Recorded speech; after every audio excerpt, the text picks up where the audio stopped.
Nikdy necvič na kladke takto a teraz ti ukážem jediný návod, aký budeš potrebovať. Za prvé, široký úchop neznamená široký chrbát. Ideálne v strede pohybu by malo predlaktie ísť kolmo na zem. Použij bezpalcový úchop, vďaka ktorému obmedzíš predlaktie a biceps a donútiš chrbát pracovať oveľa tvrdšie. Predstav si, že ruky sú len háky. Pohyb a kladku ťaháš lakťami smerom dole. Za druhé, určite nedrž lopatky krčovito dole. Nechaj, nech sa hýbu. Hore dovol ramenám, aby išli úplne až k ušiam. Tam sa latissimus naťahuje. Naopak, pohyb dole začni depresiou lopatky, na ktoré plynule nadväzujú ostatné svaly chrbta. Ďalšia chyba sa vyskytuje hlavne u začiatočníkov. Preto kúkni na môj web, aby si robil všetko správne hneď od začiatku. Za tretie, neťahaj tyč k pupku. Ak ideš príliš nízko, tvoje ramená sa stáčajú dopredu, čo sa tvojim klbom nebude páčiť. Končí pohyb na vrchu hrudníka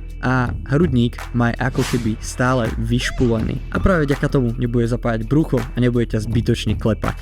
Takže žiadne ego, ale správna technika. A pre viac podobných videí daj follow a určite to vyskúšaj.